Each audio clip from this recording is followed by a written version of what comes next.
सवाल के बारे में पढ़े, स्टेप फर्स्ट के बारे में। अब हम लोग देखते हैं step second, sowing of seeds, बीजों का बोना। ठीक है, selection of good quality seed is important task in the cultivation. कहने का मतलब कि बीजों का चयन, उचित बीजों का चयन भी कृषि में एक महत्वपूर्ण योगदान रखता है, स्थान रखता है।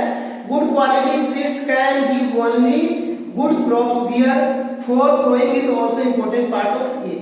कहने का मतलब कि अच्छी किस्म की बीजें रहेंगी तो अच्छे किस्म के फसल उत्पन्न होंगे, उत्पादित होंगे, जो कि कृषि का एक इंपॉर्टेंट पार्ट होता है। There is one method to separate good seeds from infected seeds. ठीक है, यानी कि संक्रमित बीजों से अच्छे बीजों को छांटना एक अपने आप में एक तरह की एक अलग प्रकार की विधि है, जिसका हम लोग सोइंग ऑफ सीड्स के अंदर हम लोग पढ़ेंगे। ठीक है, उच्च सोइंग ऑफ सीड्स का मतलब कि उच्च प्रकार की बीजों की किस्मों का चयन, मिट्टी में डालने से पहले उच्च प्रकार की बीजों की किस्मों का चयन। There is one method to separate good seeds from infected seeds when we put seeds in bucket of water and keep for some times infected seeds will float on the water surface.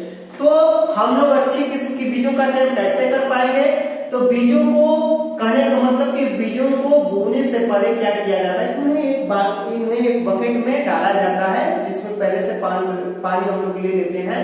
तो क्या करते हैं कि ऐसा डालने पर जो अच्छी बीजें होती हैं वो पानी के नीचे बैठ जाती हैं, और जबकि जो खराब बीजें होती हैं, इन्फेक्टेड सीड्स होते हैं, वो ऊपर तैरने लगते हैं, ऊपर फ्लोट कर जाते हैं, ऊपर आ जाते हैं।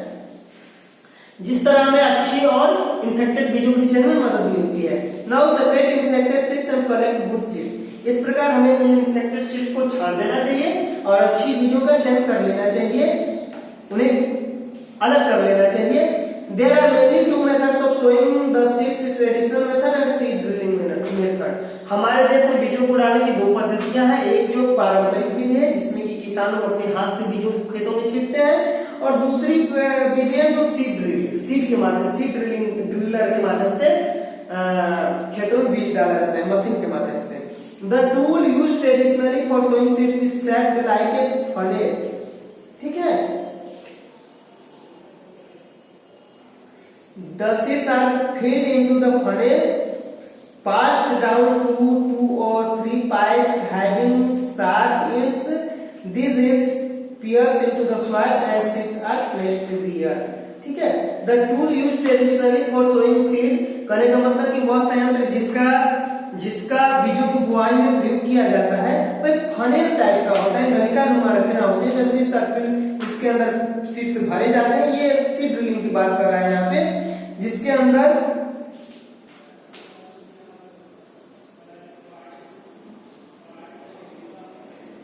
the seeds are filled into the funnel, passed down through 2 or 3 pieces having sharp ends. Their ends pierce into the soil and seeds are placed there. कहने का मतलब कि जो हम लोग पहले जो ट्रेडिशनल मेथड में हलों से जो जुताई करते हैं, तो हलों में 2-3 हल लगे होते थे जो मिट्टी में खोदते जाते थे। कहीं तो एक भी हल पहले लगा होता था, बाद में जैसे जैसे लोगों का दिमाग डेवलप हुआ 2-3 हल हुए, उसमें जमीन को कोड़ते जाते हैं और उनके जहां से वो लाइनिंग करते जाते हैं, चैनल जैसा रचना बनाते जाते हैं, उनके मतलब कि उसके पीछे लोग बीज डालते जाते हैं इस विधि में। इस तरह बीजों की बुआई ट्रेडिशनल मेथड में की जाती है। अब जो नई विधि आ गई सीड ड्रिलिंग, उसमें क्या किया जाता है, तो उसमें भी बनावट इस तरह की फनेल टाइप की ही होती है। Nowadays seed drill is used for sowing with the help of tractor. इस सीड ड्रिल का यूज ट्रैक्टर की मदद से की जाती है। The drill shows the seeds uniformly at proper distance and depth. It ensures that seeds get covered by the soil after sowing. Sowing by seed drill saves time and labor. तो seed drills में कई तरह के मतलब funnel बने होते हैं, जिनमें बीज जिनके अंदर भरा होता है, डाला जाता है, और हर एक फनल के आगे एक सोअर लगा होता है, प्लोअर लगा होता है, जो आगे से जमीन को प्लो करते जाता है और जो है फनेल से बीज मतलब कि गिरते जाता है, और इस तरह से बीजों की बुआई होती है। और एक उसमें होता है कि एक डिस्टेंस और गहराई को मेंटेन करते हुए सीड ड्रिल बीज डालते जाते हैं। Seeds should be sown at the appropriate distance from one another to allow to get sufficient water from the soil, और इस तरह से जो बीज जो है होते हैं उचित दूरी पर होते हैं, जिनके चलते उन्हें सनलाइट और वाटर पर्याप्त मात्रा में मिल जाता है। अब हम लोग का तीसरा जो स्टेप है फसल उत्पादन का तीसरा है एडिंग मैन्यूर एंड फर्टिलाइजर, इसको हम लोग देखेंगे, ठीक है, यानी कि खाद्य और उर्वरकों का प्रयोग करना। तो खाद और उर्वरकों का प्रयोग भी फसलों के उचित वृद्धि के लिए जरूरी है। A fertile land is rich in the nutrients that are required for plants growth, ठीक है। फसल उत्पादन वैसे ही भूमि में संभव है जहां की पर्याप्त मात्रा में जो भूमि उर्वर हो, फर्टाइल हो, ठीक है। अगर भूमि फर्टाइल अगर नहीं होगी अच्छे से, अगर उसके फर्टिलिटी पर हमें जरा भी संदेह होगा तो हमें वैसे भूमि में मैन्यूर एंड फर्टिलाइजर का प्रयोग करना चाहिए। हम लोग क्या करते हैं कि आजकल के समय में क्योंकि पहले से ही उस भूमि का बहुत काफी मात्रा में दोहन होते हैं, फसलों द्वारा उसका पोषक तत्वों का उपयोग होते आया है, इसलिए आजकल हम लोग सारे लोग, शायद ही कोई किसान होगा कि अपने खेतों में मतलब फर्टिलाइजर का प्रयोग नहीं करता होगा, क्योंकि उनके दिमाग में बात सेट हो जाता है कि इस भूमि का पहले से उर्वरता कम हो गई, इसलिए इसको हम लोग पारंपरिक जो खाद होता है उसमें खाद डालें या फर्टिलाइजर डालें, ठीक है। बड़े पैमाने पर लोग फर्टिलाइजर और मैन्यूर का उपयोग करते हैं फसलों के साथ। Repetition of crops in the same soil depletes the necessary minerals and nutrients from the soil that are essential for the growth of plants. कह रहा है कि इसमें ये भी बात कही जा रही है कि एक ही प्रकार का फसल का बार बार किसी भूमि पर लगाया जाना भी उस भूमि की उर्वरता को कम कर देता है। इसलिए हमको क्या करना चाहिए कि अगर एक फसल लगा दिए तो बीच में दूसरा फसल लगाएं, फिर गैप देके फिर उस फसल को उसमें लगाएं, क्योंकि अगर लगातार हम लगाएंगे तो उसकी फर्टिलिटी बहुत क्षीण होती जाती है मिट्टी की। और अगर हम लोग फसल बदल बदल के लगाते हैं तो क्या करता है कि कुछ फसलें ऐसी होती हैं कि भूमि की फर्टिलिटी को और भी बढ़ाती है, जैसे कि दलहनी फसलें पल्सेस हो गई। तो क्या करते हैं कि हम लोग अगर एक खरीफ फसल लगा दिए, उसके बाद हम लोग के देश में जैसा कि बोया जाता है रबी क्रॉप का यूज किया जाता है, तो रबी क्रॉप में दलहनी फसलें भी आती हैं। वो क्या करती हैं कि जो खरीफ फसल द्वारा फर्टिलिटी यूज कर ली जाती है, तो जब रबी क्रॉप का हम भूमि में हम लोग कल्टीवेट करते हैं तो क्या करते हैं कि वो मिट्टी में नाइट्रोजन का तो क्या करते हैं फिक्सेशन कर देती है। जो खरीफ फसलों द्वारा व्यापक पैमाने पर नाइट्रोजन का एब्सॉर्ब कर लिया जाता है, एब्जॉर्प्शन किया जाता है, उसे वो मेंटेन कर देती है। तो इस तरह फसलों को बदल बदल के लगाना चाहिए, एक ही फसल का बार बार भूमि में नहीं लगाना चाहिए। To replenish the minerals and nutrients to the soil, farmers and add manure and fertiliser to use, ठीक है। भूमि में पोषक तत्वों की मतलब कि पोषक तत्वों को बरकरार रखने के लिए क्या करते हैं किसान लोग, मिनरल ये मैन्यूर एंड फर्टिलाइजर का उपयोग करते हैं। Manure is an organic substance obtained from the decomposition of plants or animals waste। Manure क्या होता है, खाद क्या होता है, खाद एक तरह का अपघट्य पदार्थ होता है, एक तरह का अपघटित पदार्थ होता है जो जीवों और जंतुओं के अपशिष्टों से निर्माण होता है, ठीक है।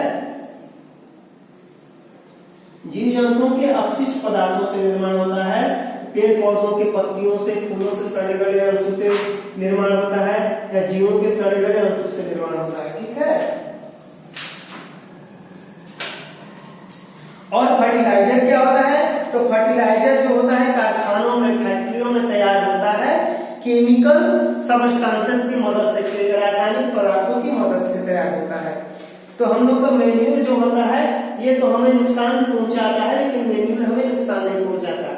चूंकि ये केमिकल से बनते हैं इसलिए फर्टिलाइजर से होकर केमिकल का अंश हमारे शरीर में भी जाता है, जिस तरह हमारे शरीर को नुकसान पहुंचाते हैं। Farmers dump plants and animals waste in pits and at open places and allow it to decompose. किसान लोग क्या करते हैं कि गोबर को, मवेशियों के सड़े गले पदार्थों को, कूड़ों कचरों को किसी गड्ढा खोद के जमीन में मतलब खुले में फेंकते जाते हैं, और जो अंदर अंदर डिकम्पोज होकर मैन्यूर का रूप ले लेता है, और जिसे एक टाइम पर खेतों में ले जाकर छिड़क देते हैं, जो कि खेतों के लिए, पौधों के लिए बहुत ही उपयोगी सिद्ध होता है, बहुत काफी मात्रा में ह्यूमस का निर्माण करता है। द फार्मर्स ये हो गया, the decomposition is caused by some micro organism, वही बताया कि डिकम्पोज होता है कुछ सूक्ष्म जीवों द्वारा। Vermi composting is a good manure, जो केचुओं के द्वारा जो मतलब कंपोस्ट बनता है वो भी बहुत गुड मैन्यूर होता है। ये जो किसान लोग गड्ढा खोद के जो कंपोस्ट बनाते हैं इसे वर्मी कंपोस्ट का नाम देते हैं हम लोग, ठीक है। Manure is generally poor in nitrogen content, जो मैन्यूर होता है थोड़ा सा नाइट्रोजन कंटेंट में थोड़ा पुअर होता है, and mineral such as phosphorus and potassium, क्योंकि इनके अंदर नाइट्रोजन कंटेंट में थोड़ा ये क्या होता है, नाइट्रोजन कंटेंट में थोड़ा पुअर होता है, फास्फोरस पोटेशियम कम इसके अंदर पाया जाता है। तो इसको मेंटेन करने के लिए क्या करते हैं किसानों की फर्टिलाइजर का यूज करते हैं, क्योंकि वो केमिकली बने होते हैं, तो ये सब इन सब पदार्थों से रिच होते हैं। These are manufactured in factories. The most common fertilizers are NPK. Most common fertilizer है उसके NPK नाम दिया जाता है, यानी कि वो नाइट्रोजन पोटास, क्योंकि वो नाइट्रोजन पोटेशियम, ठीक है, और नाइट्रोजन पोटेशियम और फास्फोरस का क्या होता है कि मिश्रण होता है NPK. Chemical fertilizer are easily soluble in water and easy to store and handle, therefore are very popular with the farmers. कह रहा है कि रासायनिक जो फर्टिलाइजर उर्वरक हैं वो क्या होते हैं कि बहुत जल्दी मिट्टी में घुल जाते हैं और एक जगह से दूसरी जगह में बहुत आसानी से ले जाए भी जा सकते हैं, इसलिए किसानों में बहुत ही प्रचलित होते हैं। Fertilisers help farmer to grow better crop, fertiliser किसानों को अच्छी फसलों के उत्पादन में मदद करते हैं। On the other hand excess use of fertiliser to the crop may adversely affect, यानी कि fertiliser the health of animals and human being who eat these plants and their product. Fertiliser का भी अधिक मात्रा में उपयोग करना हमें एडवर्सली अफेक्ट करता है, विपरीत प्रभावित करता है। हमारे जो भी जंतु या मनुष्य उन फसलों को खाते हैं, उन फसल उत्पादों को खाते हैं, उनके स्वास्थ्य पर बहुत बुरा प्रभाव डालता है। अगर फर्टिलाइजर का हम ज्यादा यूज करते हैं तब, ठीक है, इसलिए हमें फर्टिलाइजर का भी ज्यादा यूज नहीं करना चाहिए, लिमिट में ही यूज करना चाहिए। In crop rotation farmers grow different crop in same field, they grow legumes as fodder in one season and wheat in the next season. They help in replenishment of the soil with nitrogen. कहने का मतलब कि किसानों को crop rotation पद्धति का use करके फसलों का उत्पादन करना चाहिए। यानी क्रॉप रोटेशन का मतलब कि अगर एक फसल कोई अगर हम किसी पीरियड में मतलब कि उत्पादन करते हैं किसी एक फसल का, तो नेक्स्ट टाइम में हमें मतलब उसके जस्ट बाद दूसरी फसल का उत्पादन करना चाहिए, ठीक है, दूसरी फसल लगाना चाहिए। इससे क्या होती है कि मिट्टी में जो है नमी की मात्रा बरकरार हो जाती है। जैसे कि यहाँ कह रहा है कि दे ग्रो लेज्यूम, अगर एक फसल में लोग लेज्यूम पौधे लगाते हैं या धान के पौधे लगाते हैं तो उन्हें नेक्स्ट सीजन में गेहूं के फसल का उत्पादन करना चाहिए। ऐसे क्या होता है कि मिट्टी में जो धान की फसल द्वारा नाइट्रोजन बहुत काफी मात्रा में एब्जॉर्ब की जाती है, वो गेहूं की या रबी क्रॉप्स द्वारा जो पल्सेस द्वारा वो मेंटेन कर दी जाती है। इसलिए इस तरह में फसल चक्रण यानी क्रॉप रोटेशन पद्धति से अपना हमें एग्रीकल्चर करना चाहिए, ठीक है। अब हम लोग इरिगेशन पढ़ेंगे। नेक्स्ट है इरिगेशन। इरिगेशन का मतलब होता है सिंचाई, यानी कि water is very important for proper growth and development of plants and trees. फसलों के लिए जल बहुत जरूरी है। Water is absorbed by roots of plants and water have to transport the minerals and nutrients to various parts of plants. कहने का मतलब कि जल जो है फसलों में या पौधों के शरीर में पोषक तत्वों को शरीर के एक भाग से या रूट्स से, जिससे पौधे रूट्स जल का हम लोग जानते हैं कि फसलों के लिए जल का क्या यूज है पौधों के लिए, क्योंकि जल और खनिज लवण की मदद से ही पौधे अपना भोजन बनाते हैं। ये जल ही बाय रूट्स के द्वारा एब्जॉर्ब करके जल के माध्यम से पौधे खनिज लवण भी जमीन से अवशोषित करते हैं जो उनकी पत्तियों तक पहुंचता है, जहाँ की कार्बन डाइऑक्साइड और सूर्य के प्रकाश की उपस्थिति में पत्तियों में जल और खनिज लवण कार्बन डाइऑक्साइड और सूर्य के प्रकाश की उपस्थिति में पौधे अपना भोजन बनाते हैं इन सब मटेरियल्स के यूज से, ठीक है। तो वाटर पौधों के लिए बहुत जरूरी है, उनके भोजन की प्रिपरेशन के लिए। प्लांट कंटेन्स अप्रोक्सीमेटली 90% वाटर, ठीक है। पौधों के 90% वाटर वो अपने अंदर कंटेन करते हैं। Water is also essential for germination of seed, और वाटर का बीजों के अंकुरण के लिए भी वाटर का इंपॉर्टेंस होता है। यानी कि हम लोग खेतों में बीजों को डाल भी देते हैं, तो डाल देने से ही काम नहीं चलता। अगर पर्याप्त नमी होती तो बीज अंकुरित हो पाते हैं, नहीं तो हमें बीज डालने के बाद भी आफ्टर दैट भी हमें क्या करना पड़ता है, फील्ड्स को मतलब कि खेतों को सिंचाई देना पड़ता है, जल रूप से सिंचाई करना पड़ता है, तभी प्लांट जर्मिनेट कर पाते हैं, अंकुरित हो पाते हैं। यानी कि the supply of water to crops at different intervals is called irrigation. यानी कि विभिन्न समय अंतराल पर फसलों को जल देना ही मतलब सिंचाई कहलाता है, ठीक है। Even rainfall is one of the major, फसलों में जल की आपूर्ति करना ही सिंचाई कहलाता है। Even rainfall is one of the major natural source of water. यद्यपि हमारे देश में बारिश का जल एक बहुत ही अच्छा प्राकृतिक स्रोत है, मतलब कि फसलों की सिंचाई के लिए। That is why a regular supply of water is essential for growth of plants. लेकिन कभी कभी ऐसा भी हो जाता है कि बारिश के जल, जब बारिश प्राप्त नहीं हो पाती तो हमें अदर सोर्सेज से, अदर जो है मतलब कि वैकल्पिक ऑप्शनल सोर्सेज से फसलों की सिंचाई करनी पड़ती है, नहीं तो हमारी फसल जो है मतलब सिंचाई के अभाव में अच्छी नहीं हो पाती। Water requirement differs from crop to crop. ये भी है कि फसलों जो सिंचाई हो है, फसलों की सिंचाई ये फसलों की किस्म पे भी निर्भर है। जैसी फसल रहेगी उसके अनुसार उसे सिंचाई की आवश्यकता होगी। जैसे हम लोग देखिए धान के पौधों को हम लोग हमेशा जल में रखते हैं, जब तक से कि पौधों के मतलब कि वो पकने का टाइम नहीं आ जाता तब तक से उन्हें पर्याप्त जल की आवश्यकता होती है। धान की फसलों में हमेशा जल की मात्रा रहनी चाहिए, थोड़े बहुत रहे लेकिन रहनी चाहिए। वहीं अगर गेहूं के पौधे में पर्याप्त जल, गेहूं का पौधा पर्याप्त जल नहीं कर पाता, उन्हें जरूरत ज्यादा नहीं होती, सिंचाई करते हैं लोग, और जब भी जल ज्यादा होता है जल खेतों से मतलब कि जल को निकाल देते हैं, निकालने का उपाय मतलब कि करते हैं तुरंत, नहीं तो क्या करता है कि हमारी फसल खराब हो जाती है। जबकि धान के पौधे पर इस ज्यादा जल से कोई प्रभाव नहीं पड़ता, ठीक है।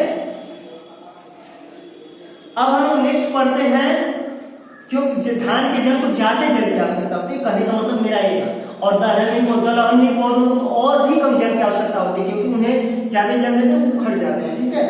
अब नेक्स्ट हम लोग पढ़ते हैं वाटर रिक्वायरमेंट डिफर, ये हो गया। Such as rice crops need a constant supply of water whereas wheat requires water at regular intervals. जबकि कह रहा है कि धान के पौधों को लगातार जल की सप्लाई की आवश्यकता होती है, जबकि गेहूं और गेहूं को एक समय अंतराल पर जरूरत पड़ती है। The sources of irrigation are tubewells, rivers, animals, dams. कह रहा है कि फसलों के जो है सिंचाई के स्रोत कई तरह के हो सकते हैं, जैसे ट्यूबवेल हो गए, नदियां हो गई, डैम्स हो गए, ठीक है, और एक नेचुरल रेनफॉल है ही। There are some traditional and some modern methods of irrigation. कह रहे हैं कुछ सिंचाई की अलग अलग विधियां हमारे देश में प्रचलित हैं, जैसे कि मोट, चेन सिस्टम, रहट एंड ढेकली are some traditional methods of irrigative fields. हमारे देश में अन्य तरह की विधियां सिंचाई के लिए पहले अपनाई जाती थी। यहाँ पे कुछ का फिगर बनाया गया है आप लोगों को, यहाँ मोट बनाया गया है, रेहट बनाया गया है, जिसमें कि चक्र टाइप के बने होते हैं, और मतलब कि मवेशियों से मतलब इसमें, और ये हर एक में एक बकेट टाइप का बना होता है, हर एक मतलब कि खाने बकेट टाइप का, और मवेशी से लोग इसको व्हील करते हैं, नीचे से मतलब रस्सी से लगा होता है, ये कुआं के अंदर जाता है। और ये है ढेकली है, जो कि कहीं कहीं हम लोग देख सकते हैं अपने की गाँव में इस पद्धति का यूज देख सकते हैं। ये तो बहुत कम देखने को मिलता है, लेकिन इसे हम लोग अक्सर देख सकते हैं, लोग आज भी इसका यूज करते हैं। Tubewells, drip irrigation are the modern methods of irrigation. Tubewells है, ड्रिप इरिगेशन एक मेथड है जिसमें कि छिड़काव किया जाता है, ठीक है, छिड़काव यंत्र द्वारा छिड़काव किया जाता है। Pumps are commonly used for lifting underground water. फिर हम लोग की पंप के माध्यम से भी भूमिगत जल को सबमर्सिबल या अन्य पंप्स के माध्यम से, ट्यूबवेल के माध्यम से, पंप्स के माध्यम से भूमि से जल निकाला जाता है और फसलों की सिंचाई की जाती है। Electricity, diesel, biogas, solar energy used to run these pumps. और इन पंप्स को चलाने के लिए तीन चीज का यूज किया जाता है, तो बिजली का, डीजल्स का, बायोगैस या सोलर एनर्जी की मदद से ये पंप्स को चलाए जाते हैं, ठीक है। Drip irrigation is very good method of irrigation. In this system, water is not wasted; it directly goes to the roots of plants through pipes. It is a boon in regions where there is very less water available. कहने का मतलब कि एक drip irrigation method है, यानी छिड़काव तंत्र जिसे कहा जाता है, यह फसलों की सिंचाई का एक बहुत ही महत्वपूर्ण तरीका है, एक बहुत उपयोगी तरीका है। इस मेथड का उस जगह पर प्रयोग किया जाता है जहां बारिश का जल बहुत कम मात्रा में उपलब्ध होता है।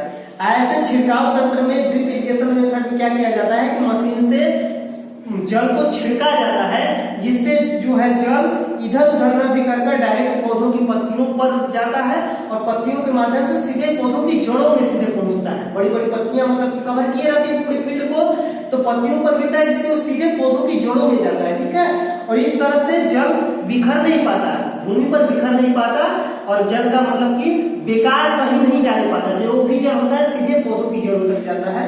तो यह उन क्षेत्रों में जहां जल की बहुत कम उपलब्धता होती है वैसे क्षेत्रों में यह तंत्र वरदान सिद्ध होता है। ठीक है, ड्रिप इरिगेशन तक छिड़काव तक। अब हम लोग नेक्स्ट जो है 2-3 जो हम लोग की स्टेप्स हैं नेक्स्ट क्लास में पढ़ेंगे। ठीक है, आज के लिए इतना ही।